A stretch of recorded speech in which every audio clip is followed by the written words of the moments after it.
नमस्कार। आज का ध्यान स्वयं के साथ सामंजस्य और वर्तमान का स्वीकार। जीवन में कभी कभी कोई ऐसी घटना घटित हो जाती है या ऐसी परिस्थिति का निर्माण हो जाता है जिस कारण व्यक्ति को अपना जीवन अर्थहीन और उदास अनुभव होता है। कभी कभी ऐसी स्थितियों में मन हताशा की गर्ता में डूब जाता है और हम उस समय उचित अनुचित का निर्णय लेने के लिए विवेक खो देते हैं। विषम स्थिति में हम स्वयं को अकेला पाते हैं। उस विषम घड़ी में कोई अपना, कोई आप्तजन, कोई परिवारजन या मित्र, कोई साथ नहीं है, ऐसा हमें अनुभव होता है। जब वह विषम घटना घटित हुई तब कुछ अलग अनुभूति हुई थी। उस समय कौन हमारे साथ था, कौन हमारे विरुद्ध था, कौन सिर्फ तमाशा देख रहा था जैसे उसे कुछ लेन देन ही ना हो, कौन मन ही मन खुश हो रहा था, सब उजागर हो गया। लेकिन जब वह विषम घटना घटित हो चुकी तब देखा कि हम अकेले थे या फिर अकेले छोड़ दिए गए थे। अब एक लंबा रास्ता तय करना था उस गहरे घाव के साथ अकेले। बहुत सारे लोग आसपास, फिर भी कोई न था। हम उस समय चाहते थे कि कोई हमें केवल सुने, कोई हमें समझे, कोई हमें अपने आश्लेष में लेकर कहे कि मैं हूं ना, सब ठीक हो जाएगा। जिन लोगों के लिए हमने जीवन भर कर्तव्य निभाए, जिनके बुरे समय में हमने साथ निभाया, वे सब इस समय जैसे किनारा कर चुके थे। जाए तो कहाँ जाए, कहे तो किसको कहे, किसको सुनाए अपनी बात। बहुत कुछ कहना था, किसी का हाथ पकड़कर, किसी के गले लगकर बहुत रोना था, लेकिन कोई न था। यह एक ऐसी मनोस्थिति के साथ जीवन का प्रवास था जहाँ दो रास्ते थे। एक रास्ता जहाँ हताश होकर जीवन से मुंह मोड़ना, यदि हम खुशकिस्मत हैं, हम पर ईश्वर की कृपा है, तो दूसरा रास्ता उस ईश्वरीय शक्ति के प्रति समर्पित होने का रास्ता। समर्पण केवल ईश्वर के प्रति, जहाँ विश्वासघात का कोई अवकाश नहीं, जहाँ हमारी बातें हमारी प्रार्थनाएं सुनी जाती है, समझी जाती है। जहाँ रोने पर हमारे आंसुओं को पोंछा जाएगा, ऐसा विश्वास है। जहाँ हम हक जता सकते हैं, जहाँ हमारा भी ध्यान रखा जाता है। ईश्वरीय शक्ति कहीं बाहर नहीं थी, हमारे भीतर ही थी, गुणों के स्वरूप में। जो इन स्थितियों में अब जागृत हो गई है, वास्तविकता के प्रति सजग हो गई है। समय ज़रूर लगता है, लेकिन घाव तो एक दिन भरता है। वह ईश्वरीय शक्ति जीवन को नई दिशा देती है। नया अभिगम विकसित होता है। ऐसी कोई भी स्थिति में यदि हम कभी थे और आज भी उस स्थिति की विषमता की स्मृति हमें व्याकुल कर देती है, तो अपने मानस पटल पर उस विषम स्थिति की स्मृतियों को सतह पर ले आए।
जब हम मानस पर उस स्थिति को या उस घटना को देखते हैं, तब निरीक्षण करें उस समय शरीर के किन अंगों पर तनाव या अस्वस्थता या दबाव, खिंचाव की स्थिति निर्माण होती है।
अब शरीर में जिस किसी अंग में या अवयव में तनाव की अनुभूति होती है, उस अंग या अवयव पर और अधिक तनाव उत्पन्न करें और फिर उस अंग या अवयव को शिथिल कर दीजिए।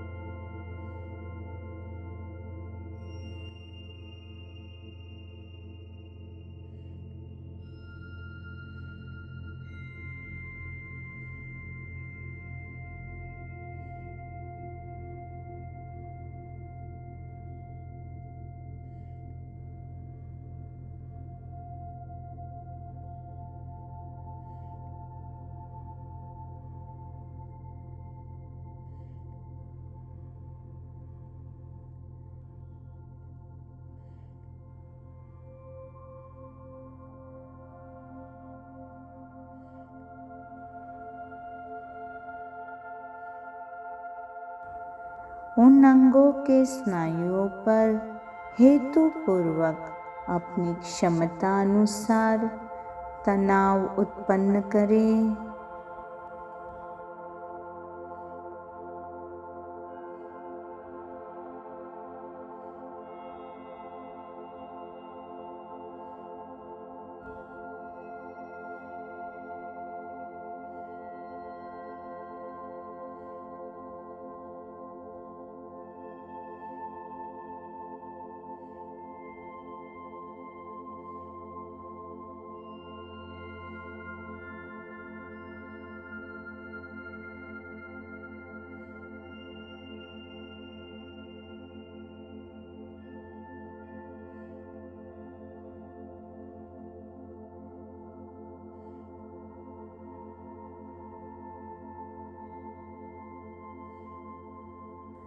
और फिर उस तनाव सभर स्नायुओं को, अंगों को शिथिल करें।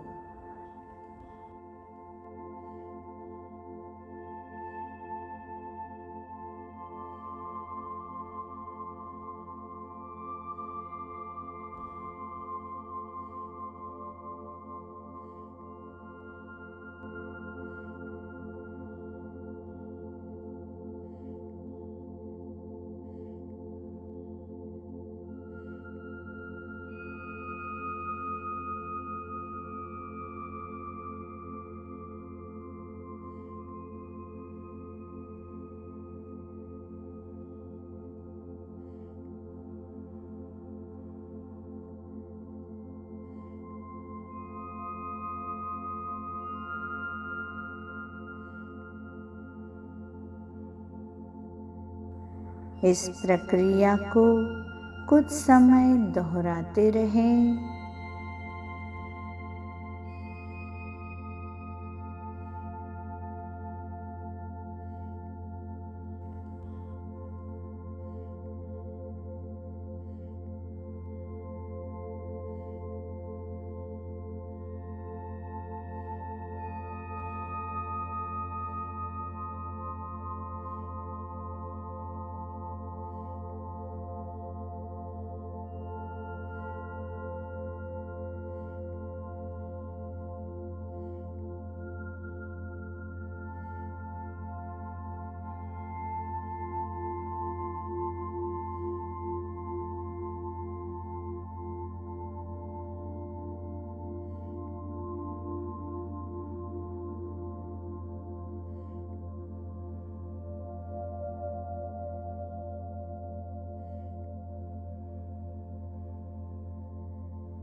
और फिर उस तनाव सभर स्नायुओं को शिथिल करें।